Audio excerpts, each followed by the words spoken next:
നമ്മൾ ഇപ്പോൾ കേട്ട ഒരു അനുഭവം ഞാൻ ഈ കഴിഞ്ഞ ദിവസങ്ങളിൽ ഒന്ന് രണ്ട് സഭകൾ വിസിറ്റ് ചെയ്തപ്പോൾ അവിടെ ഞാൻ അനുഭവിച്ച ഒരു കാര്യമാണ്. അതായത് കഴിഞ്ഞൊരു 10-30 വർഷമായിട്ട് വലിയൊരു വിശ്വാസ തകർച്ച നമ്മുടെ വിശ്വാസ സമൂഹങ്ങളിൽ, പ്രത്യേകിച്ചും പെന്തക്കോസ്റ്റൽ ചർച്ചുകളിൽ ഉണ്ടായിട്ടുണ്ട് എന്നുള്ളതാണ് അതിൽ ഏറ്റവും പ്രധാനമായിട്ട് നമ്മൾ മനസ്സിലാക്കേണ്ട ഒരു കാര്യം.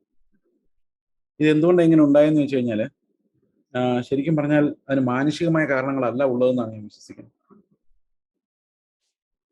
ഞാനിന്ന് രാവിലെ വചനഭാഗം എടുത്തപ്പോൾ എനിക്ക് ലഭിച്ചത് തെസ്സലോനിക്കരുടെ 2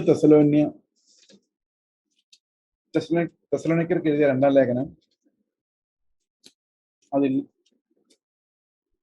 9-ാം വാക്യം, അധർമ്മമൂർത്തിയുടെ പ്രത്യക്ഷത നശിച്ചു പോകുന്നവർക്ക് സാത്താന്റെ വ്യാപാര ശക്തിക്ക് ഒത്തവണ്ണം വ്യാജമായ സകല ശക്തിയോടും അടയാളങ്ങളോടും അത്ഭുതങ്ങളോടും അനീതിയുടെ സകല വഞ്ചനയോടും കൂടെ ആയിരിക്കും. അവർ രക്ഷിക്കപ്പെടുവാൻ തക്കവണ്ണം സത്യത്തെ സ്നേഹിച്ച് കൈക്കൊള്ളായികയാൽ തന്നെ അങ്ങനെ ഭവിക്കും. സത്യത്തെ വിശ്വസിക്കാതെ അനീതിയിൽ രസിക്കുന്ന ഏവർക്കും ന്യായവിധി വരേണ്ടതിന് ദൈവം അവർക്ക് ഭോഷ്ക് വിശ്വസിക്കുമാറ് വ്യാജത്തിന്റെ വ്യാപാര ശക്തി അയക്കുന്നു.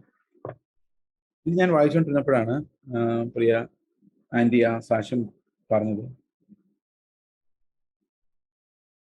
ഈ വ്യാജത്തിന്റെ വ്യാപാര ശക്തി എന്ന് പറയുന്നത് അന്ത്യകാലം വളരെ ദുഷ്കരമായ കാലമാണെന്ന് നമുക്കറിയാം. ഈ അന്ത്യകാലത്തുണ്ടായ ഏറ്റവും പ്രധാനപ്പെട്ട ഒരു പ്രോബ്ലം എന്ന് പറയുന്നത് മനുഷ്യന്റെ ഒത്തിരി കഴിവുകൾ ഇല്ലാതായി പോയ ഒരു കാലഘട്ടമാണിത്. പണ്ട് നമുക്ക് കുറെ നടക്കാനുള്ള കഴിവുണ്ടായിരുന്നു. ഇന്നിപ്പം നമുക്ക് നടക്കാൻ പറ്റുന്നില്ല. ഇന്നൊരു 100 മീറ്റർ നടക്കുമ്പോഴേക്കും ഒത്തിരി എന്തോ ചെയ്ത പോലത്തെ ഒരു ഫീലിംഗ് ആണ്. പണ്ട് കണക്ക് കൂട്ടാൻ നമുക്ക് മനസ്സുകൊണ്ട് ചെയ്യാമായിരുന്നു, ഇന്ന് അത് പറ്റുന്നില്ല. ടെലിഫോൺ നമ്പറുകൾ എത്രയും ഓർമ്മയുണ്ടായിരുന്നു, ഇന്ന് ഓർമ്മയും നിൽക്കുന്നില്ല. ഇന്ന് പുതിയ തലമുറയ്ക്ക് മനുഷ്യർക്ക് പണ്ടുണ്ടായിരുന്ന പല കഴിവുകളും ഇല്ലാതായിട്ടുണ്ട്.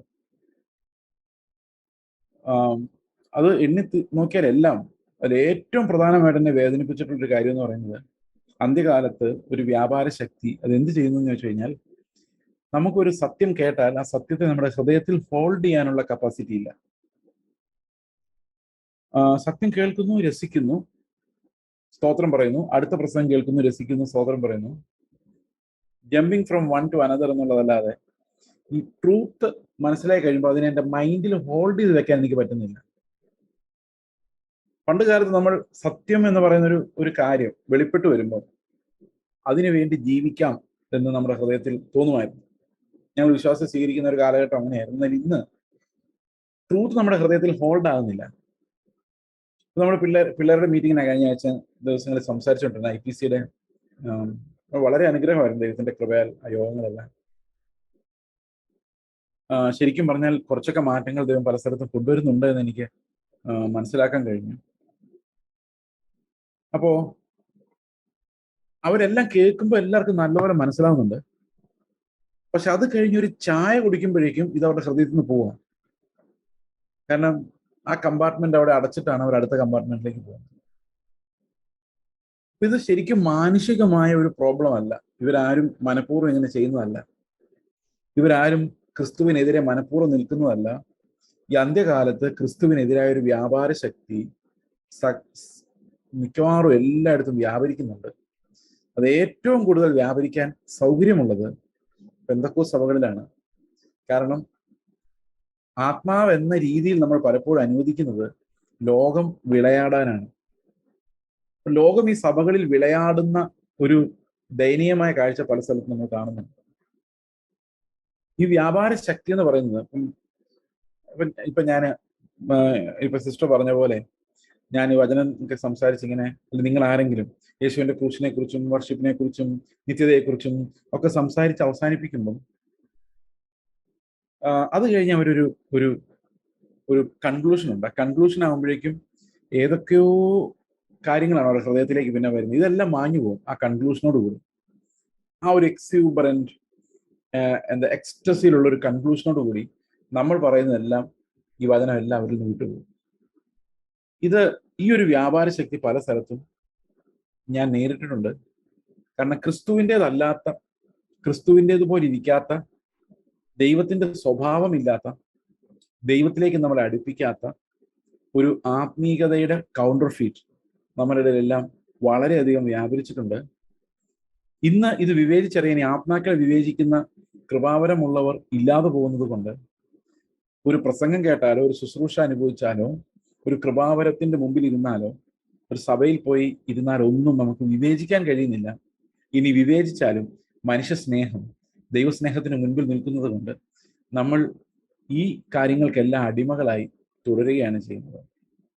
പണ്ടുകാലത്ത് അങ്ങനെയല്ല. പണ്ടുകാലത്ത് ഒരാൾക്കൊരു കാര്യത്തെക്കുറിച്ച് ഒരു പരിജ്ഞാനം ലഭിച്ചാൽ അതിൽ ഒരു ഡിസിഷൻ എടുക്കാൻ പറ്റുമെന്ന്. ഇപ്പം എൻ്റെ ലൈഫിൽ ഞാൻ ഓർത്തഡോക്സ് ചർച്ച് വിടുന്ന ഒരൊറ്റ ദിവസം, ഒരൊറ്റ സൺഡേയിലാണ്. ഒരു സൺഡേ ഞാനവിടെ പോയി നിൽക്കുന്നതാണ് ഫസ്റ്റ് ഇയർ പ്രീ ഡിഗ്രിക്ക് പഠിക്കുമ്പോൾ. ആ സമയത്ത് എൻ്റെ ഉള്ളിലേക്ക് വരികയാണ് ഇതെല്ലാം വ്യാജമാണ്, ഇതൊന്നും ബൈബിളിലുള്ളതല്ല. അപ്പൊ അതൊരു ട്രൂത്താണ്. ആ ട്രൂത്ത് ആ സമയത്ത് തന്നെ എന്നെ അതിൽ നിന്ന് സ്വതന്ത്രനാക്കണം. നമ്മൾ എപ്പോഴാണോ വചനത്തിന്റെ സത്യത്തിലേക്ക് എത്തുന്ന ആ മോമെന്റിൽ നമുക്ക് ആ സ്വാതന്ത്ര്യം അനുഭവിക്കാൻ പറ്റും. അത് ഏത് സഭയായാലും. കഴിഞ്ഞ ദിവസം IPC ചർച്ചിൽ ഞാൻ പ്രസംഗിച്ച് എനിക്ക് ഭയങ്കര സന്തോഷമായിരുന്നു, ആത്മസന്തോഷമായിരുന്നു. കാരണം അതൊരു വലിയ സന്തോഷത്തോടെ ഒരു വചനം സ്വീകരിച്ചത്. ഞാൻ അടുത്ത ഞായറാഴ്ചയോടെ ആരാ പ്രസംഗിക്കുന്നത് എനിക്ക് അറിയത്തില്ലെങ്കിലും അത് ദൈവത്തിന് വിടുന്നു. ആരെങ്കിലും ഇതിന്റെ ബാക്കി പ്രസംഗിക്കാൻ അവിടെ ആരെങ്കിലും എഴുന്നേൽപ്പിക്കണമെന്ന് ഞാൻ ആഗ്രഹിക്കുന്നു. അല്ലെങ്കിൽ ഇതുപോലെ അല്ല ഇതിൽ കൂടിയോ ഇതിനേക്കാൾ മേൽത്തരമായോ ദൈവത്തിന്റെ വചനം വെളിപ്പെടുത്താൻ ആരെങ്കിലും അവിടെ എല്ലാം എഴുന്നേൽപ്പിക്കണമെന്ന് ഞാൻ ആഗ്രഹിക്കുന്നു. പക്ഷെ it was really tremendous response from ആ യൗവനക്കാരിൽ നിന്നായാലും ചർച്ചിലെ പാസ്റ്ററിൽ നിന്നായാലും എല്ലാം വളരെ നല്ല പ്രതികരണം. കാരണം അവർക്ക് പെട്ടെന്ന് ഈ വീണ്ടും ജനനത്തെ കുറിച്ച് സുബോധം ഉണ്ടാകുന്നത് എനിക്ക് മനസ്സിലാക്കാൻ കഴിയും സ്റ്റേജിൽ നിന്ന്. കാരണം അങ്ങനൊരു കാര്യം അവർക്ക് അറിയില്ലായിരുന്നു.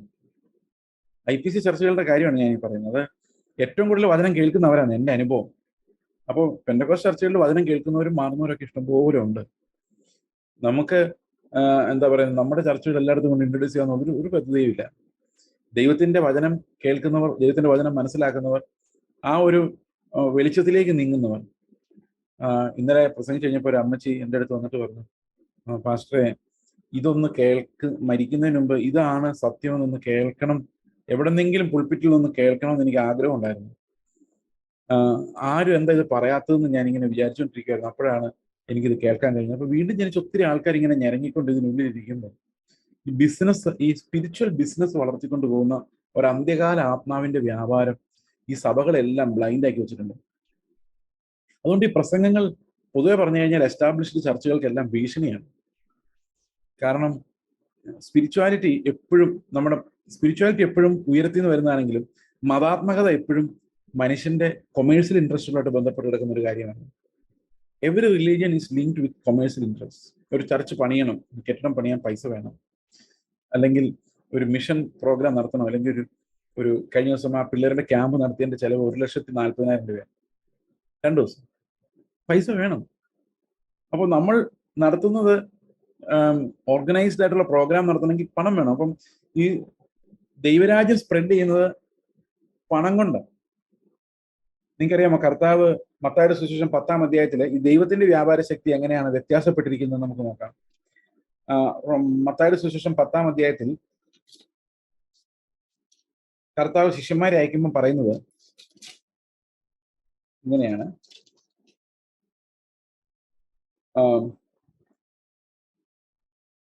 9-ാം വാക്യം മുതൽ, മടിശീലയിൽ പൊന്നും വെള്ളിയും ചെമ്പും വഴിക്ക് പൊക്കണവും 2 ഉടുപ്പും ചെരുപ്പും വടിയും കരുതരുത്. അതിനു മുമ്പ് ഒരു കാര്യം എഴുതിയിട്ടുണ്ട്, രോഗികളെ സൗഖ്യമാക്കുവിൻ, സ്വർഗരാജ്യം സമീപിച്ചിരിക്കുന്നതിന് ഘോഷിപ്പിൻ, രോഗികളെ സൗഖ്യമാക്കുവിൻ, മരിച്ചവരെ ഉയർപ്പിപ്പിൻ, കുഷ്ഠരോഗികളെ ശുദ്ധമാക്കുവിൻ. ഓക്കെ, ഭൂതങ്ങളെ പുറത്താക്കുവിൻ, സൗജന്യമായി നിങ്ങൾക്ക് ലഭിച്ചു സൗജന്യമായി കൊടുക്കും. അപ്പൊ എന്ത് ചെയ്യരുത്? ഇതൊന്നും വിൽക്കരുത്. ഏതാ ഈ കൃപാവരങ്ങളൊന്നും എന്ത് ചെയ്യരുത്? വിൽക്കരുത്. ഇതെല്ലാം ദൈവം നിങ്ങൾക്ക് സൗജന്യമായിട്ട് തന്നാണ് സൗജന്യമായിട്ട് കൊടുക്കുന്നു. അടുത്തത്, മടിശീലയിൽ പൊന്നും വെള്ളിയും ചെമ്പും വഴിക്ക് പൊക്കണവും 2 ഉടുപ്പും ചെരുപ്പും വടിയും കരുതരുത്. ദൈവത്തിന്റെ വ്യാപാര ശക്തിയാണിത്. ദൈവം എങ്ങനെയാണ് അവന്റെ പ്രവൃത്തികളെ നടത്തുന്നത്? അതിനകത്ത് ഇതിന്റെ ഒന്നും ആവശ്യമില്ല. വേലക്കാരൻ തന്റെ ആഹാരത്തിന് യോഗ്യനല്ല. അപ്പൊ വേലയ്ക്ക് കർത്താവ് വിളിച്ചിട്ടുണ്ടെങ്കിൽ ഇതില്ലാതെ തന്നെ ആഹാരം തരാൻ ദൈവത്തിന് പറ്റും. അപ്പൊ വേലയ്ക്ക് ദൈവമാണ് വിളിച്ചിരിക്കുന്നതെങ്കിൽ പൊക്കണം കരുതാതെ മടിശ്ശേരിയിൽ പൊന്നും വെള്ളിയും ചെമ്പും ഇല്ലാതെ, രണ്ടുടുപ്പും ചെരുപ്പും വടിയും ഇല്ലാതെ, ഒന്നുമില്ലാതെ ഇറങ്ങിയാലും വേലക്കാരൻ തൻ്റെ ആഹാരത്തിന് യോഗ്യനല്ലോ. അതാണ് ദൈവത്തിന്റെ വ്യാപാര ശക്തി എന്ന് പറയുന്നത്. അതിന് മനുഷ്യന്റെ ഒരു റിസോഴ്സും ഇല്ലെങ്കിലും നടക്കും. ഇനി കർത്താവ് പിന്നീട് ശിഷ്യന്മാരുടെ അവസാന സമയത്ത് ചോദിക്കുന്ന ഒരു ചോദ്യമുണ്ട്. അന്ന് നിങ്ങളെ ഞാൻ ഒന്നുമില്ലാതെ അയച്ച് നിങ്ങൾക്ക് ഓർമ്മയുണ്ടോ? അപ്പൊ നിങ്ങൾക്ക് എന്തെങ്കിലും കുറവുണ്ടായോ? അപ്പൊ ശിഷ്യന്മാർ പറയും ഇല്ല. അപ്പൊ കർത്താവ് പറയാണ്, എന്നാ പിന്നെ ഒരു കാര്യം ചെയ്യും, നമ്മൾക്ക് കുറച്ച് കയ്യിലെടുത്തോണ്ട് പോവാം, നമുക്കൊന്ന് പരീക്ഷിച്ച് നോക്കാം ഏതാണ് കറക്റ്റ്. നിങ്ങൾ നിങ്ങളുടെ കയ്യിലുള്ളതെല്ലാം വിറ്റ് വാളുവാം, നമുക്ക് യുദ്ധം ചെയ്ത് നോക്കാം. അപ്പൊ കർത്താവ് തന്നെ ഈ രണ്ട് വഴികൾ ശിഷ്യന്മാരെ പഠിപ്പിക്കുകയാണ്. ഒന്നുമില്ലാതെ പോയതൊന്നും, മറ്റൊന്ന് ആയുധങ്ങൾ സംഭരിച്ചു പോയത്. രണ്ട് വഴി. അപ്പൊ കർത്താവ് ചോദിക്കുന്നുണ്ട് പ്രത്യേകിച്ച്, നിങ്ങൾ ആയുധങ്ങൾ ഇല്ലാതെ പോയപ്പോ, ഒന്നുമില്ലാതെ, പൊക്കണം പോലും ഇല്ലാതെ പോയപ്പോ നിങ്ങൾക്ക് എന്തെങ്കിലും കുറവ് വന്നോ? ഇല്ല. അപ്പൊ ഇനി കുറവ് വരാൻ പോവാ. ഏതാ? ഇനിയിപ്പോ വാളുമായിട്ട് ഇറങ്ങിയാൽ കുറവ് വരുമോ? തീർച്ചയായിട്ടും വരും. അവിടെ അവർക്ക് ജയിക്കാൻ പറ്റിയല്ല ആയുധങ്ങൾ. കർത്താവ് പറയുന്നത് ദൈവത്തിന്റെ വ്യാപാര ശക്തി എന്ന് പറയുന്ന ആയുധങ്ങൾ കൊണ്ടുള്ളതല്ല, വാളെടുക്കുന്നവനെല്ലാം വാളാൽ നശിക്കുകയുള്ളൂ. ലോകത്തിന്റെ എന്ത് വഴികളിലൂടെ പോയാലും അത് നാശത്തിലേക്ക് എത്തുള്ളൂ എന്ന് പഠിപ്പിക്കാൻ വേണ്ടി കർത്താവ് ചെയ്തതാണ് ഈ വാള് വാങ്ങിക്കോ എന്ന് പറഞ്ഞ് കർത്താവ് അവരെ കൊണ്ട് ചെയ്യും. അപ്പം അത് പ്രത്യേകിച്ച് എടുത്ത് പറയുന്നുണ്ട്, is contrasting these two principles and philosophies. ഒന്ന്, ഒന്നുമില്ലാതെ കർത്താവ് ആദ്യം അവരെ വിടും. മറ്റൊന്ന്, സന്നാഹങ്ങളോടെ വിടും. ഈ സന്നാഹങ്ങളോട് വിടുമ്പം ആ സന്നാഹം എടുത്ത് പത്രോസ് പ്രയോഗിക്കുകയാണ്. അവന്റെ പൊടി പോലും ഇല്ലാതെ തട്ടിപ്പോയനെ പത്രോസ്. കാരണം കർത്താവ് പറയുന്നുണ്ട്, ഈ വാളെടുക്കുന്നവനല്ല എന്ത് സംഭവിക്കും? വാളാൽ നശിച്ചു പോകും. ദൈവരാജ്യത്തിന്റെ വഴി എന്ന് പറയുന്നത്, ദൈവത്തിന് വേണമെങ്കിൽ നമുക്ക് വാള് തരാം, സമ്പത്ത് തരാം, അത് വെച്ച് വേണമെങ്കിൽ ഒരു പണി ചെയ്യാം. പക്ഷെ കർത്താവ് ആ ഒരു വ്യാപാര ശക്തി അല്ല മഹത്വപ്പെട്ട് കാണാൻ ആഗ്രഹിക്കുന്നത്. അവന്റെ കൃപാധനത്തിന്റെ വ്യാപാര ശക്തിയാണ്. ശുശ്രൂഷയിലും സഭകളിലും എല്ലാം നമ്മൾ മനസ്സിലാക്കേണ്ടതാണ്, മാനുഷികമായ വ്യാപാര ശക്തിയാൽ ഒരിക്കലും ദൈവത്തിന്റെ വേല നടക്കുകയില്ല. അത് നമ്മളെ പരാജയപ്പെടുത്തി കളയുകയുള്ളൂ. പക്ഷെ ഇന്ന് നമ്മൾ ചുറ്റും കാണുന്ന ആ ഒരു ഫിലോസഫി ഓഫ് മിനിസ്ട്രി എന്ന് പറയുന്നത് ഈ ലോകത്തിന്റെ വ്യാപാര ശക്തിക്ക് അനുസൃതമായിട്ടുള്ളതാണ്. അത് മനഃപൂർവ്വം ആരെങ്കിലും ചെയ്തതല്ല.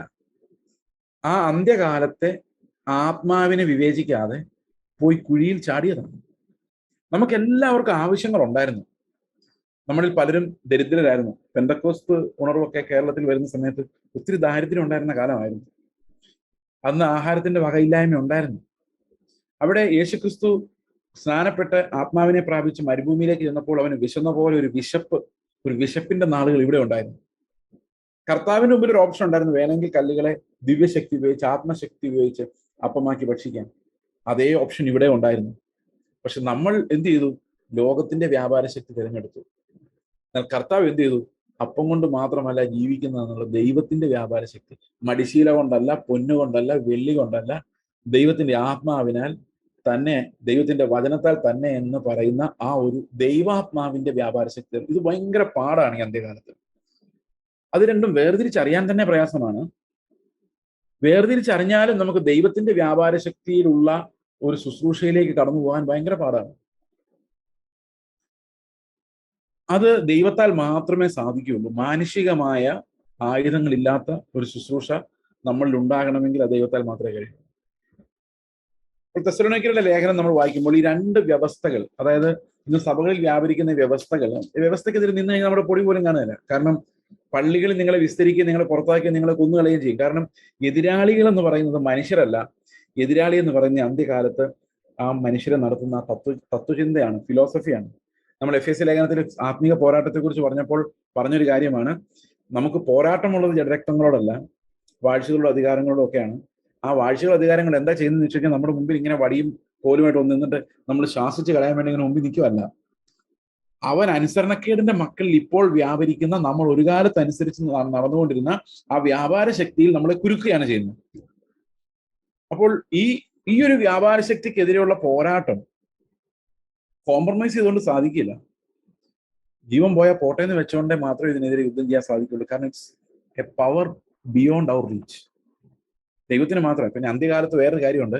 ഇവിടെ തെസ്സലോനിക്കരുടെ ലേഖനം നമ്മൾ വായിക്കുമ്പോൾ അവിടെ പറഞ്ഞിരിക്കുന്ന ഈ അധർമ്മത്തിന്റെ മർമ്മത്തെക്കുറിച്ച് പറയുന്ന ഒരു പ്രത്യേകത എന്താണെന്നറിയാമോ?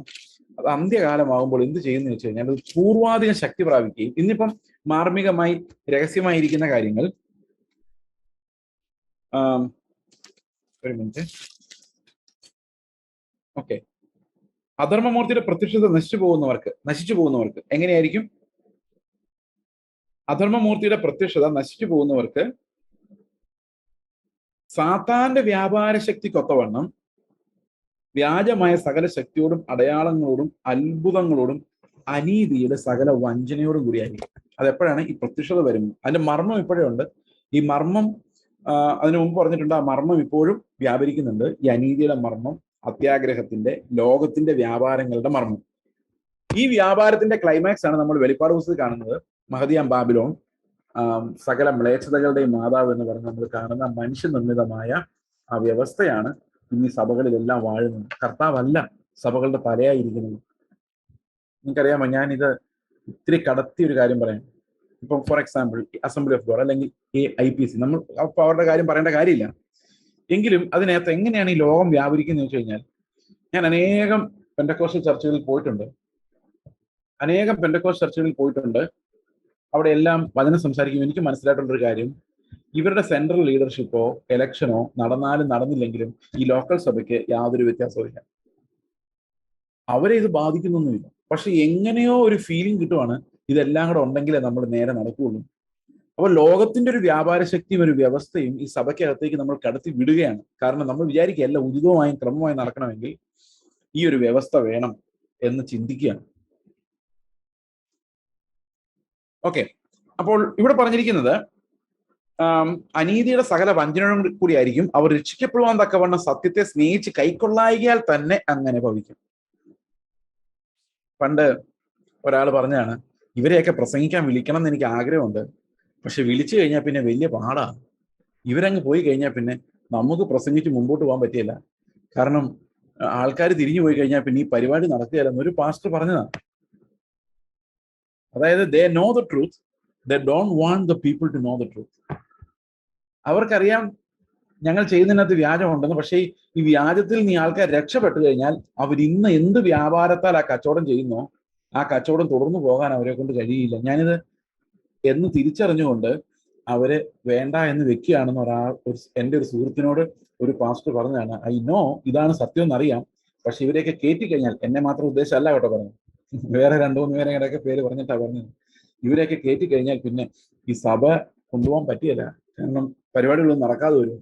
They're afraid that their structures will be broken. ആ ഫിയർ ഈ കോട്ടകൊത്തളങ്ങളിലേക്ക് വചനത്തിന്റെ പ്രസംഗത്താൽ കടന്നു ചെല്ലുന്നുണ്ടെന്നുള്ളതാണ് ഇതിൽ രസകരമായ കാര്യം. ഇത് എന്നെ സംബന്ധിച്ച് പറഞ്ഞല്ല, പ്രത്യേകിച്ച് ഞാൻ എടുത്തു പറയാം. വേറെ 1-2 പ്രസംഗരെയും കൂടെ എന്നെയും കോട്ട് ചെയ്തിട്ടാണ് പറയുന്നത്, ഇങ്ങനെയൊക്കെയുള്ളവരെ വിളിച്ചു കഴിഞ്ഞാൽ നമ്മുടെ സഭ മുമ്പോട്ട് പോകാൻ പ്രയാസമാകുന്നുണ്ട്. അപ്പോൾ ഈ ഒരു വ്യാപാര ശക്തി അവർ രക്ഷിക്കപ്പെടുവാൻ തക്കവണ്ണം സത്യത്തെ സ്നേഹിച്ച് കൈക്കൊള്ളുന്നില്ല. അങ്ങനെ വരുന്നോണ്ട് ദൈവം എന്ത് ചെയ്യുന്നു? സത്യത്തെ വിശ്വസിക്കാതെ അനീതിയിൽ രസിക്കുന്ന ഏവർക്കും ന്യായവിധി വരേണ്ടതിന് ദൈവം അവർക്ക് ബോഷ്ക്ക് വിശ്വസിക്കുമാറ് വ്യാജത്തിന്റെ വ്യാപാര ശക്തി അയക്കുന്നു. അപ്പൊ അതിനൊരു വ്യാപാര ശക്തിയുണ്ട്. ഈ ദൈവമാണ് അത് അയക്കുന്നത്. ഇപ്പൊ ദൈവം അയച്ചു കഴിഞ്ഞാൽ നമ്മൾ എഴുന്നേറ്റ് ശാസിച്ചിട്ടൊന്നും കാര്യമൊന്നും. ദൈവം ഒരു വ്യാപാര ശക്തി അയച്ചു കഴിഞ്ഞാൽ നമ്മൾ അതിനെ ശാസിക്കാൻ പറ്റും. എങ്ങനെ ശാസിക്കാൻ പറ്റും? അപ്പൊ ദൈവം എന്തിനെ അയച്ചതെന്ന് നോക്കി, വ്യാജത്തിന്റെ വ്യാപാര ശക്തി. അപ്പൊ ദൈവത്തിന്റെ കയ്യിൽ അങ്ങനത്തെ പരിപാടികളുണ്ട്. ദൈവത്തിൽ നിന്നെല്ലാം നന്മ മാത്രമേ വരുന്നുള്ളൂ എന്നല്ലേ നമ്മൾ പറയുന്നത്, അല്ലേ? ദൈവത്തിൽ നിന്ന് ഇങ്ങനെ തിന്മ വരുമോ? സഹോദരങ്ങളെ, ദൈവത്തിൽ നിന്ന് നന്മ വരുന്നത് രക്ഷിക്കപ്പെടുന്നവർക്കാ. അല്ലാത്തവർക്കെല്ലാം നല്ല വഴി തന്നെയാണ് വരുന്നത്. ഈ വിശ്വസിക്കാൻ പറ്റാത്ത, അതായത് ഈ അധർമ്മത്തിൽ അവര് തളയ്ക്കപ്പെടുന്നത് ഒരു ശിക്ഷാവിധി തന്നെയാണ്. They are already under condemnation. ആ കണ്ടംനേഷന്റെ ഭാഗമായിട്ടുള്ള ഒരു ശിക്ഷാവിധിയാണ് ദൈവം നടപ്പാക്കുന്നത്. രക്ഷിക്കപ്പെടുന്നവർക്കും വിശ്വസിക്കുന്നവർക്കും മാത്രമാണ് ദൈവത്തിന്റെ നന്മകളുടെ അനുഭവം ഉണ്ടാകുന്നത്. ഇപ്പൊ ദൈവത്തിന്റെ പ്രസൻസ്, ഇപ്പൊ ഞാൻ പറയാണ് എന്റെ കൂടെ ദൈവമുണ്ട് ബ്രദറെ എന്ന് പറഞ്ഞ എന്താ അർത്ഥം? എല്ലാവരുടെയും കൂടെ ദൈവമില്ല, എല്ലാവരുടെയും കൂടെ ദൈവമുണ്ട്. പക്ഷെ ദൈവത്തിന്റെ സ്നേഹിക്കുന്ന പ്രസൻസ്, അനുഗ്രഹിക്കുന്ന പ്രസൻസ് ഉണ്ടെന്ന് അതിനർത്ഥം. അത് ആർക്കേ ഉള്ളൂ? എന്ന് വിശ്വസിക്കുന്നവർക്ക് മാത്രമേ ഉള്ളൂ. അവിശ്വാസികളെ സംബന്ധിച്ച്, അല്ലെങ്കിൽ വിശ്വാസത്തെ റിഫ്യൂസ് ചെയ്യുന്നവരെ സംബന്ധിച്ച്, അനീതിയുടെ വ്യാപാര ശക്തിയിൽ വിശ്വസിക്കുന്നവരെ സംബന്ധിച്ച് അവർക്ക് സത്യം വേണ്ടാത്തത് കൊണ്ട്, സത്യത്തെ അവർ കൺവീനിയൻസിന് വേണ്ടി റിജക്ട് ചെയ്യുന്നതുകൊണ്ട് ദൈവം അവരെ ഓൾറെഡി പണിഷ്മെന്റിനകത്തേക്ക് പ്രവേശിപ്പിക്കുകയാണ്. എങ്ങനെയാണ് പ്രവേശിപ്പിക്കുന്നതെന്ന് വെച്ച് കഴിഞ്ഞാൽ, ഇങ്ങനെയുള്ള ഒരു വ്യാജത്തിൽ വിശ്വസിക്കാൻ അവരെ ഏൽപ്പിച്ചു കൊടുക്കുകയാണ് ചെയ്യുന്നത്. ഞാൻ പറഞ്ഞ ഇത്തിരി കടുത്തു പോയെന്ന് എനിക്കറിയാം, പക്ഷെ പറഞ്ഞത് ഞാനല്ല, പൗലോസാണ്. ഇത് പണ്ട് പോൾ വാട്സൺ ഇങ്ങനെ പറഞ്ഞിട്ടുണ്ട്, നിങ്ങൾ ആളുകൾ ഇങ്ങനെ ഈ ദുരുപദേശത്തിലൊക്കെ കിടന്ന് വഞ്ചിക്കപ്പെടുന്നതിനായിട്ട് നിങ്ങൾ ഒത്തിരി വിഷമിക്കൊന്നും വേണ്ട. കാരണം എന്ന് വെച്ച് കഴിഞ്ഞാൽ അവിടെ സ്റ്റേജിൽ നിൽക്കുന്നവനും താഴെ ഇരിക്കുന്നവനും അന്വേഷിക്കുന്ന ഒരു കാര്യം തന്നെയാണ്, പക്ഷെ അത് ദൈവത്തെ അല്ല. സ്റ്റേജിൽ നിൽക്കുന്നവൻ അന്വേഷിക്കുന്ന ദൈവത്തെ അല്ല, പോയി മുമ്പിൽ പോയി അത് കേൾക്കാനിരിക്കുന്നവനും അന്വേഷിക്കുന്ന ദൈവത്തെ അല്ല. ദൈവത്തെ അന്വേഷിക്കാത്ത ഒരു ജനത്തിന് ദൈവം അയക്കുന്ന ന്യായവിധിയുടെ ഭാഗമാണ് ബോഷ്ക്ക് വിശ്വസിപ്പിക്കുമാറ് ശുശ്രൂഷിക്കുന്ന ആളുകൾ. അപ്പൊ ഇത് അന്ത്യകാലത്ത് സാത്താന്റെ സകല വ്യാപാര ശക്തിയോടും കൂടി സത്യത്തിന് പുറംതിരിഞ്ഞു നിൽക്കുന്ന ആൾക്കാർ ഉണ്ടാകും. അത് വളർന്നു വന്നുകൊണ്ടേയിരിക്കും. അപ്പോൾ ഇത് വെളിപ്പെടുമെന്ന് തന്നെ പറയും. നമ്മൾ എത്ര ശാസിച്ചാലും ഇത് വെളിപ്പെടും. ഇപ്പൊ സഭയുടെ ഒരു ഭാഗം, നമ്മൾ ഇന്ന് സഭയെന്ന് വിളിക്കുന്ന ഓർഗനൈസേഷന്റെ ഒരു ഭാഗം രക്ഷപ്പെടാൻ സാധ്യതയില്ല. അതിനിടയിൽ ദൈവത്തിൽ വിശ്വസിക്കുന്ന ഒരു റെമനന്റ്, ഒരു അവശിഷ്ടം എല്ലാ സഭകളിലുമുണ്ട്. നമ്മൾ അവരെ തെരഞ്ഞാണ് നടക്കുന്നത്. അവർ സഭ മാറി എങ്ങോട്ടും പോകണമെന്നൊന്നുമില്ല. പക്ഷെ അവർ ഈ ക്രിസ്തുവിന്റെ പരിജ്ഞാനത്തിലേക്ക് വരാൻ വേണ്ടിയാണ് ഈ ഉപദേശത്തിന്റെ പെടാപ്പാട് നമ്മൾ പെട്ടുകൊണ്ടിരിക്കുന്നത്. ഓക്കെ, സത്യത്തെ വിശ്വസിക്കാതെ അനീതിയിൽ രസിക്കുന്ന ഏവർക്ക് ന്യായവിധി വരേണ്ടതിന് ദൈവം അവർക്ക് ബോഷ്ക്ക് വിശ്വസിക്കുമാറ് വ്യാജത്തിന്റെ വ്യാപാര ശക്തി അയക്കുന്നു. ബോഷ്ക്ക് വിശ്വസിക്കുമാറ്.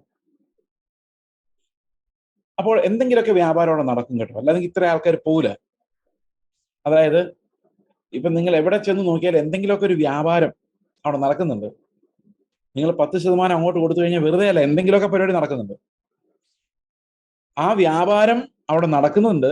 അത് ദൈവം അനുവദിക്കുന്നത് എന്തിനാന്ന് ചോദിച്ചു കഴിഞ്ഞാൽ ബോഷ്ക്ക് വിശ്വസിക്കുക. ആ സ്റ്റേജിൽ നിന്ന് വരുന്ന ബോഷ്ക്ക്, അതിന്റെ കൂടെയുള്ള വ്യാപാര ശക്തി, ഇത് രണ്ടും കൂടെ ഒരു പാക്കേജ് ആയിട്ട് വെച്ചിരിക്കുക. സത്യം അന്വേഷിക്കാത്തവർക്കെല്ലാം അവിടെ ചെന്ന് ചാടാം. അത് അന്ത്യകാലത്ത് ക്രിസ്തുവിനെ വേണ്ടാത്ത എല്ലാവർക്കും വെച്ചിരിക്കുന്ന ന്യായവിധിയുടെ ഭാഗമാണ്. പക്ഷെ ഇതിനകത്ത് ഒരു പ്രധാനപ്പെട്ട ഒരു കാര്യം, വളരെ നിഷ്കളങ്കമായി കർത്താവിനെ വിശ്വസിച്ച് ഇതിനകത്ത് പോയി ചാടിയിട്ടുള്ള ആൾക്കാരുണ്ട്. അവരെ ദൈവം തീർച്ചയായിട്ടും മടക്കി കൊണ്ടുവരുന്നുണ്ട്. തീർച്ചയായിട്ടും അവർ മടക്കി വരുന്നു. കാരണം ദൈവം അവനെ വിളിച്ചപേക്ഷിക്കുന്ന ഒരാളെയും, ദൈവത്തെ അന്വേഷിക്കുന്ന ആരും നശിച്ചു പോവില്ല. ദൈവത്തെ അന്വേഷിക്കുന്ന ആരും നശിച്ചു പോവില്ല. അവനെ തന്നെ അന്വേഷിക്കുന്നവരാണ് മിക്കവാറും ഉള്ളവരെല്ലാം, അവരാണ് നശിച്ചു പോകുന്നത്. ദൈവത്തെ അന്വേഷിക്കുന്ന ആരും ഒരു കാലത്ത് നശിച്ചു പോവില്ല. കാരണം ഇവിടെ എല്ലാം പെട്ടുകിടക്കുന്നവരും ഈ എല്ലാ ദുരുപദേശങ്ങളുടെ അകത്ത് കിടക്കുന്നവരിലും കർത്താവ് കണ്ടിട്ടുള്ളവരെ കർത്താവ് ഉറപ്പായിട്ടും രക്ഷിക്കുന്നുണ്ട്. അവൻ തീർച്ചയായിട്ടും സത്യത്തിന്റെ പരിജ്ഞാനത്തിലേക്ക് അവർ നടത്തുന്നുണ്ട്. എല്ലാ സഭകളിലും കർത്താവ് അത് ചെയ്യുന്നുണ്ട്. അപ്പൊ അത് ദൈവത്തിന്റെ ഒരു പ്രവൃത്തിയാണ്. അപ്പൊ അത് താഴെ പറഞ്ഞിരിക്കുന്നത്, ഞങ്ങളോ, അത് വ്യാപാരശക്തി, ലോകത്തിന്റെ വ്യാപാരശക്തി അങ്ങനെയാണ്. അതിനകത്ത് ലോകത്തിന്റെ വ്യവസ്ഥകൾ അനുസരിച്ചാണ് കാര്യങ്ങളെല്ലാം നടക്കുന്നത്. എന്നാൽ ദൈവത്തിന്റെ വ്യാപാരശക്തി അങ്ങനെയല്ല. അത് പണം കൊണ്ട് നടക്കുന്നതല്ല, അത് ലോകത്തിന്റെ കഴിവുകൾ കൊണ്ട് നടക്കുന്നതൊന്നുമല്ല. അത് ദൈവം ഒന്നുമില്ലായ്മയിൽ നമ്മളെ ഉപയോഗിക്കുന്നത്, നമുക്ക് യാതൊരു ഫാക്കൽറ്റിയും ഇല്ലാത്ത എംപ്റ്റി ആയിട്ടുള്ള വെസൽസ് ആണ്, പൊട്ടന്മാരായിട്ട് ദൈവത്തിന് നമ്മൾ ഉപയോഗിക്കാൻ പറ്റും. അത് അവന്റെ വ്യാപാര ശക്തിയാണ്. അതിന് നമ്മുടെ പൊക്കണം ആവശ്യമില്ല, സ്വർണം ആവശ്യമില്ല, വെള്ളി ആവശ്യമില്ല, നയാ പൈസയുടെ ആവശ്യമില്ല. ദൈവത്തിന് ഒന്നുമില്ലാത്തവരിലൂടെ അവന്റെ വ്യാപാര ശക്തി അയക്കാനും രോഗികളെ സൗഖ്യമാക്കാനും ഭൂതങ്ങളെ ഓടിക്കാനും രാജ്യത്തിന്റെ സുവിശേഷം അധികാരത്തോടെ പറയിപ്പിക്കാനും ഈ വക ഒരു സാധനവും നമുക്ക് ആവശ്യമില്ല. അതാണ് ദൈവത്തിന്റെ വ്യാപാര ശക്തി. 13-ാം വാക്യത്തിൽ പറയുകയാണ്, ഞങ്ങളോ കർത്താവിന് പ്രിയരായ സഹോദരന്മാരെ, ദൈവം നിങ്ങളെ ആദ്യം മുതൽ ആത്മാവിന്റെ വിശുദ്ധീകരണത്തിനും സത്യത്തിന്റെ വിശ്വാസത്തിലും രക്ഷയ്ക്കായി തെരഞ്ഞെടുത്തത് കൊണ്ട് നിങ്ങൾ നിമിത്തം ദൈവത്തെ എപ്പോഴും സ്തുതിപ്പാൻ കടപ്പെട്ടിരിക്കുന്നു. ദൈവം നിങ്ങളെ ആദ്യം മുതൽ തെരഞ്ഞെടുത്തിരിക്കുന്നത് ഇങ്ങനെ നശിച്ചു പോകുന്നവരുടെ കൂട്ടത്തിലല്ല. ദൈവത്തിന്റെ ഒരു തെരഞ്ഞെടുപ്പുണ്ട്. ആ തെരഞ്ഞെടുപ്പ് എങ്ങനെ വന്നിരിക്കുന്നത്? ആത്മാവിന്റെ വിശുദ്ധീകരണത്തിൽ. വളരെ പ്രധാനപ്പെട്ട ഒരു കാര്യമാണ്. അതൊരു ഹ്യൂമൻ എഫേർട്ടിലൂടെ വരുന്ന ഒരു സയന്റിഫിക്കേഷൻ അല്ല. ദൈവത്തിന്റെ ആത്മാവ് നമ്മുടെ ഉള്ളിൽ തരുന്ന ആ വിശുദ്ധീകരണം എന്ന ഫോക്കസിലേക്ക്. നമ്മളിപ്പോ മറ്റുള്ളവരെ കുറിച്ചൊക്കെ ചിന്തിച്ചുകൊണ്ടിരുന്നു കഴിഞ്ഞാൽ നമ്മളെല്ലാം നമ്മുടെ ഹൃദയം കലുഷമായി പോകും. നമുക്കറിയാം ഈ മുന്നറിയിപ്പുകളെല്ലാം അവിടെ ഉണ്ട്. പക്ഷെ ദൈവം നമ്മളെ തെരഞ്ഞെടുത്തിരിക്കുന്നത് എന്തിനു വേണ്ടിയാണ്? ആത്മാവിന്റെ വിശുദ്ധീകരണം പ്രാപിക്കാൻ വേണ്ടിയാണ്. ആത്മാവിന്റെ വിശുദ്ധീകരണത്തിലും സത്യത്തിന്റെ വിശ്വാസത്തിലും രക്ഷയ്ക്കായി തെരഞ്ഞെടുത്തത് കൊണ്ട് നിങ്ങൾ നിമിത്തം ദൈവത്തെ എപ്പോഴും സ്തുതിപ്പാൻ കടപ്പെട്ടിരിക്കുന്നു. നമ്മുടെ കർത്താവ് യേശുക്രിസ്തുവിന്റെ മഹത്വം പ്രാപിപ്പാനല്ലോ അവൻ ഞങ്ങളുടെ സുവിശേഷ ഘോഷണത്താൽ നിങ്ങളെ രക്ഷയ്ക്ക് വിളിച്ചത്. അപ്പൊ ഇവരെ എല്ലാം രക്ഷയ്ക്ക് വിളിച്ചതിന് വേണ്ടിയാ? ക്രിസ്തുവിന്റെ മഹത്വം പ്രാപിക്കാൻ വേണ്ടിയാ. അത് അവന്റെ കൃപാധനത്തിന്റെ വ്യാപാര ശക്തിയാണ്. അപ്പൊ നമ്മുടെ വിളിയുടെ ഉദ്ദേശം തന്നെ നമ്മൾ ആത്മാവിന്റെ വിശദീകരണം പ്രാപിക്കുകയും അവന്റെ മഹത്വം യേശുക്രിസ്തുവിന്റെ മഹത്വം പ്രാപിപ്പാനുമാണ്. So speaking about sanctification and glorification, you have been justified for this reason, the very reason that you have to be sanctified and glorified. നിങ്ങൾ എന്തിനാണ് കർത്താവ് നീതീകരിച്ചത്, തെരഞ്ഞെടുത്തത്? നിങ്ങൾ വിശുദ്ധീകരണമുള്ളവരും തേജസ്കരണമുള്ളവരുമായി. അത് ഈ ലോകത്തിന്റെ വ്യാപാര ശക്തിയാൽ ഉണ്ടാകുന്ന ഒരു തേജസ് അല്ല, ക്രിസ്തുവിന്റെ തേജസ് നമ്മൾ വസിക്കാൻ വേണ്ടിയാണ് നിങ്ങൾ സുവിശേഷത്തിൽ വിശ്വസിച്ചത്. ആകയാൽ സഹോദരന്മാരെ, നിങ്ങൾ ഉറച്ചു നിന്ന് ഞങ്ങൾ വാക്കിനാലോ ലേഖനത്താലോ ഉപദേശിച്ചു തന്ന പ്രമാണങ്ങളെ മുറുകെ പിടിച്ചുകൊള്ളുവിൻ. അപ്പൊ രക്ഷപ്പെടാനുള്ള വഴി എന്താണ്? അപ്പോസ്തലന്മാർ എഴുതി വെച്ച പ്രമാണങ്ങളെ മുറുകെ പിടിച്ചുകൊള്ളുവിൻ. കാരണം ഇതിനെ മുറുകെ പിടിച്ചില്ലെങ്കിൽ എന്ത് സംഭവിക്കാം? ഒഴുകിപ്പോകാനുള്ള എല്ലാ സാധ്യതയും ഉണ്ട്. കാരണം സ്വാഭാവിക മനുഷ്യനെ വഞ്ചിക്കാൻ വളരെ എളുപ്പമാണ്, പ്രാകൃത മനുഷ്യനെ വഞ്ചിക്കാൻ വളരെ എളുപ്പമാണ്. അതുകൊണ്ട് വീണ്ടും വീണ്ടും നമ്മൾ ഈ അപ്പോസ്തലന്മാർ പറഞ്ഞിട്ടുള്ള പ്രമാണങ്ങളെ, അപ്പോൾ നിങ്ങൾ ചില ആൾക്കാർ ഇങ്ങനെ ചോദിക്കാറുണ്ട്, വാക്കിനാലോ ലേഖനത്താലോ ഉപദേശിച്ചെന്ന പ്രമാണങ്ങൾ. അപ്പൊ നമ്മൾ വിചാരിക്കും ലേഖനത്താലുള്ളതല്ലേ നമുക്കുള്ളൂ, വാക്കിനാലുള്ളതില്ലല്ലോ. അപ്പൊ നമുക്കതും വേണ്ടേ? അതെവിടെ കിട്ടും? ആലോചിച്ചിട്ടുണ്ടോ? അപ്പോസ്തലന്മാരുടെ വാക്കിനാലുള്ളതും വേണം, ലേഖനത്താലുള്ളതും വേണം. ലേഖനത്താലുള്ളത് നമുക്ക് കിട്ടി, വാക്കിനാലുള്ളത് അങ്ങനെ വേറെ എന്തെങ്കിലും ഇനി ബാക്കിയുണ്ടോ? നമുക്ക് ഈ ലേഖനത്തിൽ വരാത്തത്, വാക്കിനാൽ വരുന്നത് നമുക്ക് കിട്ടാതെ പോയിട്ടുണ്ടോ? ഒരിക്കലും ഇല്ല. കാരണം ഇത് പറയുന്ന തെസ്സലോനിക്കരോടാണ്. അവർക്ക് എഴുതിയ ലേഖനങ്ങളിലെല്ലാം ഇല്ല, ബാക്കിയുള്ളവർക്ക് ഓറലായിട്ട് കിട്ടിയിട്ടുള്ളത്. എന്നാൽ മറ്റു സഭകൾക്ക് അതിന്റെ ബാക്കി കിട്ടിയിട്ടുണ്ട്. അപ്പോൾ ഓറലായി ഇവർക്ക് ലഭിച്ചതും ലേഖനമായി ഇവർക്ക് ലഭിച്ചതും കൂടാതെ ഒരു ഓറൽ ടീച്ചിങ് ഉണ്ട്. ആ ഓറൽ ടീച്ചിങ് വേറെ പലർക്കും ലേഖനങ്ങളായിട്ട് ലഭിച്ചിട്ടുണ്ട്. അപ്പൊ ഇതെല്ലാം കൂടെ ചേർത്ത് അപ്പോസ്തലന്മാരുടെ ടീച്ചിങ്സ് നമുക്ക് നോക്കുമ്പോൾ, തെസ്സലോനിക്കർ നോക്കുമ്പോൾ ലേഖനങ്ങൾ പ്ലസ് അപ്പോസ്തലന്മാരെ പഠിപ്പിക്കും. നമ്മൾ നോക്കുമ്പോൾ അവർക്കും ഇവർക്കും എല്ലാം എഴുതിയ ലേഖനങ്ങൾ എല്ലാം ചേർത്തിട്ടാണ് നമുക്ക് പ്രാമാണികമായി മുറുകെ പിടിക്കാനുള്ളത് ദൈവം നമുക്ക് തന്നിരിക്കുന്നത്. അപ്പൊ ഓരോ സമയത്തും നമ്മൾ വഞ്ചനകൾ ചുറ്റും കാണുമ്പോൾ, ഈ ലോകത്തിന്റെ വ്യാപാര ശക്തി ഇവിടെ വാഴുന്നത് നമ്മൾ കാണുമ്പോൾ, നമുക്ക് ചെയ്യാനുള്ള ഒരേ ഒരു വഴി എന്താണെന്ന് വെച്ച് കഴിഞ്ഞാൽ, നമ്മുടെ മുമ്പിലുള്ള അപ്പോസ്തലിക പ്രമാണങ്ങളെ മുറുകെ പിടിക്കുക, അത് നമ്മളിൽ നിന്ന് സ്ലിപ്പായി പോകാതിരിക്കാൻ സൂക്ഷിക്കുക, വല്ലപ്പോഴും ഒഴുകി പോകാതിരിക്കേണ്ടതിന് കേട്ട വചനത്തെ വളരെ കരുതലോടെ കരുതിക്കൊള്ളുക. ഇങ്ങനെ നമ്മൾ കേട്ടത് വീണ്ടും വീണ്ടും ഉറപ്പിക്കുന്നവരും വീണ്ടും വീണ്ടും കേൾക്കുന്നവരും അത് ഉറപ്പിക്കുന്നവരുമായി എന്ത് ചെയ്യണം? ഈ അന്ത്യകാലത്ത് നമ്മൾ ഈ വ്യവസ്ഥകളോട് പോരാടേണ്ടത് ആവശ്യമാണ്. അപ്പൊ രക്ഷയ്ക്കായി നമ്മളെ വിളിച്ചിരിക്കുന്ന എന്തിനു വേണ്ടിയാണ്? ഇവിടെ അനുഗ്രഹം പ്രാപിക്കാൻ വേണ്ടിയല്ല. ഇവിടെ പ്രാപിച്ചാലും പ്രാപിച്ചില്ലെങ്കിലും നമുക്കൊന്നുമില്ല. അതാണ്, അനുഗ്രഹങ്ങൾ നമുക്ക് കിട്ടിക്കോട്ടെ, നോ പ്രോബ്ലം. കിട്ടിയില്ലെങ്കിലും വലിയ നഷ്ടമൊന്നുമില്ല. കാരണം ഒറ്റ കണ്ണടച്ച് അടുത്ത നിമിഷം നമ്മൾ കർത്താവിനൊന്ന് തേജസ്സോടെ നിൽക്കും. നിൽക്കുവോ? സഹോദരങ്ങളെ, ഇന്നലെയും ഞാൻ പലരോടും ചോദിച്ചു, രക്ഷയുടെ ഉറപ്പുള്ളവര് കൈവക്കാൻ പറഞ്ഞു. ഒറ്റ ആളുപോലും ഒരിടത്തും ഇല്ലായിരുന്നു. ഇത് വിശ്വാസ ത്യാഗം അല്ലെങ്കിൽ പിന്നെ എന്താണ്? നമ്മുടെ ചുറ്റും ഈ സഭകളിൽ കാണുന്നത് രക്ഷയുടെ നിർണയം പോലും ഇല്ലാതെ നിത്യജനം എന്താണെന്ന് അറിയാൻ വയ്യാത്ത ഇത്ര വലിയ മഹാജനക്കൂട്ടം നമ്മുടെ ചുറ്റുമുള്ളത് ഭയപ്പെടുത്തുന്ന ഒരു സിറ്റുവേഷനാണ്. അത് എവിടെ ഇപ്പം വളരെ പ്രകടമാണ്. ഇത് അന്ത്യകാലത്ത് വിശ്വാസ ത്യാഗം എന്ന് പറയുന്നത്, കർമ്മവും ഇതെല്ലാം കൂടെ ഒന്നിച്ച് അന്ത്യകാലത്തിന്റെ ഏറ്റവും വലിയ എവിഡൻസ് ആയിട്ട് ഈ വിശ്വാസം പറഞ്ഞു കൊടുക്കുമ്പോൾ പോലും അപ്പം മനസ്സിലാവുന്നുണ്ട്, പിന്നെ മനസ്സിലാവുന്നുണ്ട്. അപ്പൊ ഇതൊരു വലിയ പോരാട്ടം കൂടിയാണ്, ആത്മീക പോരാട്ടം കൂടിയാണ്. പ്രാർത്ഥനയും എന്താ പറയുന്നത്, ആ ഒരു ആത്മീക യുദ്ധവും നമ്മൾ ഇതിനു വേണ്ടി നടത്തേണ്ടത് ആവശ്യമാണ്. വാതുകൊണ്ടുള്ളതല്ല, അത് ആത്മാവിന്റെ ആഗ്രഹമുള്ളതാണ്. ഓക്കെ, നമ്മുടെ കർത്താവ് യേശുക്രിസ്തു താനും നമ്മെ സ്നേഹിച്ച് നിത്യാശ്വാസവും നല്ല പ്രത്യാശയും കൃപയാലെ നൽകിയിരിക്കുന്ന നമ്മുടെ പിതാവായ ദൈവവും നിങ്ങളുടെ ഹൃദയങ്ങളെ ആശ്വസിപ്പിച്ച് എല്ലാ നല്ല പ്രവൃത്തിയിലും വാക്കിലും സ്ഥിരപ്പെടുത്തുമാറാകട്ടെ. അപ്പോൾ ദൈവം നമ്മളെ ഇതിൽ സ്ഥിരപ്പെടുത്തേണ്ടതായിട്ടുണ്ട്. ഈ വിളിക്കകത്തുള്ള പ്രധാനപ്പെട്ട എലമെന്റ്സ് നമ്മൾ എപ്പോഴും ഓർക്കുന്ന ചില കാര്യങ്ങൾ ഈ വിളിക്കകത്തുണ്ട്. അതിലൊരു കാര്യം എന്ന് പറയുന്നത് നമ്മൾ മുറുകെ പിടിക്കേണ്ട പ്രത്യാശയാണ്. ദൈവം നമുക്ക് നൽകിയിരിക്കുന്ന നിത്യമായ ആശ്വാസവും നല്ല പ്രത്യാശയും.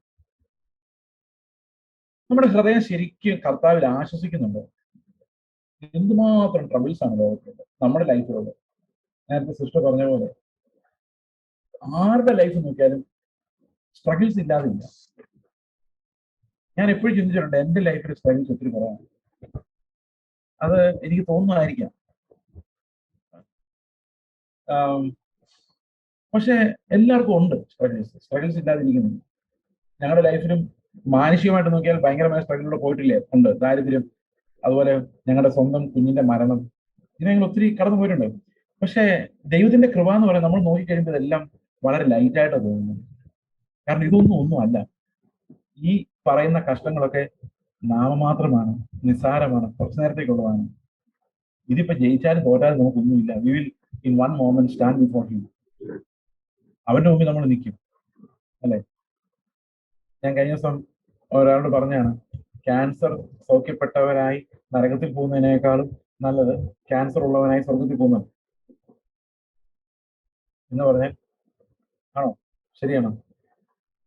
കാരണം എന്തായാലും അവിടെ ചെല്ലുമ്പോൾ തേജസ്കരിക്കപ്പെട്ടൊരു ശരീരമാണ്, അവിടെ ബലഹീനതകളൊന്നും ഇല്ലാത്ത തേജസ്കരിക്കപ്പെട്ട ശരീരം. അപ്പോൾ കർത്താവിന്റെ അടുത്ത് ചെന്ന് പറ്റുക എന്നുള്ളതാണ് ശരിക്കും ദൈവത്തിന്റെ വ്യാപാര ശക്തി നമ്മളിൽ ചെയ്യുന്നത്. ബാക്കി സൗഖ്യം വേണ്ടെന്നൊന്നും അല്ല ഞാൻ പറഞ്ഞത്. കിട്ടിയില്ലെങ്കിലും നമുക്ക് നിത്യ ആശ്വാസം ദൈവം തന്നിട്ടുണ്ട്. ഈ നിത്യ ആശ്വാസം എന്ന് പറയുന്നത് നമ്മൾ ഇവിടെയുള്ള എന്തെങ്കിലും ഫാക്ടറിൽ നമുക്ക് ലഭിക്കുന്നതല്ല. ഇവിടെ നമ്മുടെ കയ്യിൽ വാളോ പൊക്കണമോ ഉള്ളതുകൊണ്ട് ലഭിക്കുന്നതല്ല. ഇവിടെ നമുക്ക് രണ്ടുടുപ്പുള്ളത് കൊണ്ടോ ചെരുപ്പുള്ളതുകൊണ്ടോ കിട്ടുന്നതല്ല. അത് ഏത് സാഹചര്യത്തിലും നമുക്ക് ആന്തരികമായി ലഭിക്കുന്ന രക്ഷയുടെ ആശ്വാസമാണ്. ഈ ആശ്വാസം പ്രത്യാശയുമാണ് ദൈവത്തിന്റെ വ്യാപാര ശക്തിയുടെ അടയാളം. നമ്മൾ ഉള്ളിൽ ആശ്വാസമുള്ളവരും പ്രത്യാശയുള്ളവരും ക്രിസ്തുവിന്റെ വിശുദ്ധീകരണവും തേജസ്കരണവും നോക്കിയിരിക്കുന്നവരും അത് നമ്മുടെ ലൈഫിന്റെ ഒരു ഡ്രൈവിംഗ് ഫോഴ്സ് ആയി ഇരിക്കുന്നവരുമാണെങ്കിൽ നമ്മൾ ഈ ലോകത്തിന്റെ വ്യാപാര ശക്തിക്ക് കീഴടങ്ങുന്നവരല്ല. ഈ ലോകത്തിന്റെ വ്യാപാര ശക്തി നമ്മളെ എങ്ങനെയെങ്കിലുമൊക്കെ സ്വാധീനിക്കും, എങ്ങനെയെങ്കിലുമൊക്കെ നമ്മൾ പറയും ഈ വ്യാപാരം ആവശ്യമാണ്, ഇല്ലാതെ എങ്ങനെയാ നമ്മൾ സംസാരിച്ചുകൊണ്ടേ ഇരിക്കും. അവിടെ നമ്മൾ തീർച്ചയായും ജയിക്കേണ്ടത് ആവശ്യമാണ്, തീർച്ചയായും പോരാടേണ്ടത് ആവശ്യമാണ്. അതുകൊണ്ട് ദൈവം നിങ്ങൾ എല്ലാവരെയും സഹായിക്കുമാറാകട്ടെ. ചുറ്റുമുള്ളതിനേക്കാളും നമുക്ക് നമ്മുടെ പ്രത്യാശയെ മുറുകെ പിടിക്കാം. ഞാനും ചുറ്റുമുള്ളതെല്ലാം കാണുന്നുണ്ട്. പണ്ടൊക്കെ ഭയങ്കര വേദന തോന്നുമായിരുന്നു. പിന്നെ കർത്താവിന്റെ അടുത്തേക്ക് വിട്ടു ഇപ്പോൾ ഇടയ്ക്കിടയ്ക്കൊക്കെ വേദന തോന്നുന്നുണ്ട്. കാരണം വലിയ വലിയ വിശ്വാസങ്ങളെയൊക്കെ വിട്ട് നാട്ടുകാരാൽ ഓടിക്കപ്പെട്ട് വീട്ടുകാരാൽ നിഷ്കാസിതരായി ഒറ്റപ്പെട്ട് കല്യാണം പോലും നടക്കാതെ കർത്താവിന് വേണ്ടി ഇറങ്ങി സത്യവിശ്വാസം എത്തുന്നില്ല. വീണ്ടും അന്നത്തെ വിടുതലിലേക്കുമായിട്ട് ഇരിക്കുന്ന ആ ഒരു വിളിയുടെ പൂർണ്ണതയിൽ എത്താൻ പറ്റാത്ത അനേകം സഹോദരങ്ങൾ അവിടെ ഇവിടെയൊക്കെ കിടപ്പുണ്ട്. ദൈവം അവരെല്ലാം രക്ഷിക്കുമാറാകട്ടെ. നമുക്ക് പ്രാർത്ഥിക്കാം. നിത്യ തേജസ്സിന്റെ ആ പ്രത്യാശയിലേക്ക് ദൈവം നമ്മളെല്ലാവരെയും നിത്യാശ്വാസത്തോടെ നടത്തുമാറാകട്ടെ.